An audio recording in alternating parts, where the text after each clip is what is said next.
Hey, it's Jeff here, your YouTube reviewer of New England brews. Welcome back to NEBR, New England Beer Reviews. This is from Lawson's Finest Liquids of Warren, Vermont. This is their Sip of Sunshine Double IPA with an ABV, or alcohol by volume, of 8% ABV.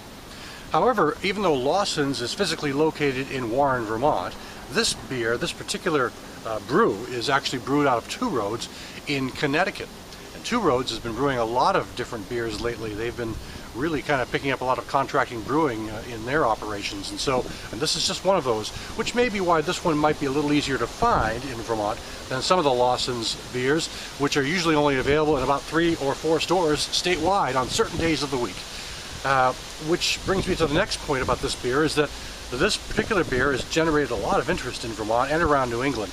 It's one of these sought after beers now, and it's kind of giving some good competition to Heady Topper, which is sort of Vermont's leading double IPA, and a lot of the Vermont breweries seem to be trying to emulate that in some way, shape, or form. However, there's a couple of other ones. Fiddlehead's got one called Second Fiddle, which is also kind of generating a lot of interest in Vermont, and also some of those beers from Hill Farmstead, which you can only pick up at Hill Farmstead in Vermont, are very, very good beers, very limited to come by. So I was kind of glad to find this Sip of Sunshine. I've been hearing some good things about it, and it's really time to try it out and pour it into this glass. Stop talking, and it's foamed up a little bit, so see how I can pour this without it getting too foamy into the small glass.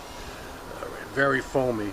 It's the problem when I go out on these hiking trips like this and I find a country location along the river or something like that. I'm walking along with this, bouncing along in my backpack along the trails, and so it gets a bit shaken up, I suppose. So it may not be the best way to do a review, but I do like these country settings. So you can get through this head. You can take a look at this beer, which has a significant amount of head on it. And let me just this down here. Okay, so let's check it out.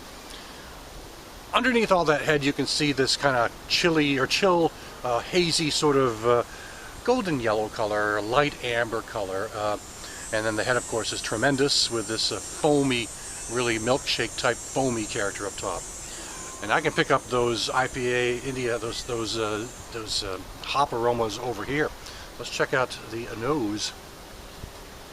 Yes, you're getting a nice array of grapefruit, pineapple, tropical, citrus, those kind of juicy, warm weather type hop characters that really go well on a warm day. So very tropical, very pineapple, grapefruit, and citrus characters, with a really underlying sort of toasted character underneath it all. Let's check out the taste. 3 little swigs. Good taste. Tastes very good. And I'm not surprised. Everyone I've seen who talks about this beer seems to like it. So, first of all, the body on this, I'm coming up at about medium. It's actually a little better than medium. It tends to be leaning more toward the heavier range. So medium to heavy is what I'd say.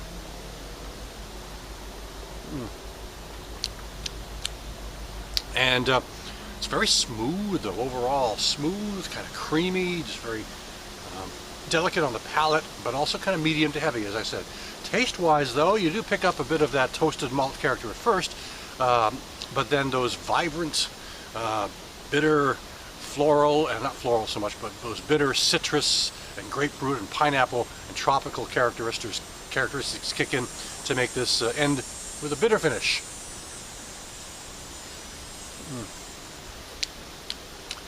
So it's that bitterness lingers at the end. You really feel it for a moment or so after you finish sipping the beer. Very easy drinking, 8%. That's not terribly high. I mean, it might be to some people, but for me, I drink a lot of beers in that range, and I'm not picking up any kind of booze character whatsoever on this beer. I'm really picking up that nice balance of tropical and grapefruit and pineapple characteristics from the hops mainly, and that lingering bitterness at the end.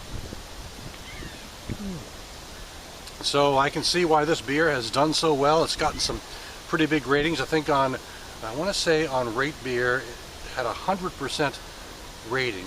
Now that might have been Beer Advocate, but one of those sites I checked it out and it had 100% rating, so it's considered one of the best beers out there. And so, you know, I can understand why it gets those high ratings. It's a very likable, tasty beer, one that's quite delicious, and its hop bitterness is just pungent enough to give you that IPA character, but not overwhelming enough to sort of blow you all away. One thing about this particular can I want to say is that I'm reviewing this. Today is, let me just check my watch. Today is August 14th, and this beer was bottled, it was canned and brewed on August 10th. So this beer is 4 days old, so it's about as fresh as you can get it, other than just getting it right off the conveyor belt and off the canning belt. So it's 4 days old, and so it's pretty darn fresh, and so I'm picking up probably all of the positive characteristics that come with this beer that have made it so popular in Vermont and around New England. So that'll do it for today. This is Lawson's Finest Liquids, and this is their Sip of Sunshine. Thanks for stopping by. I'll catch you again next time.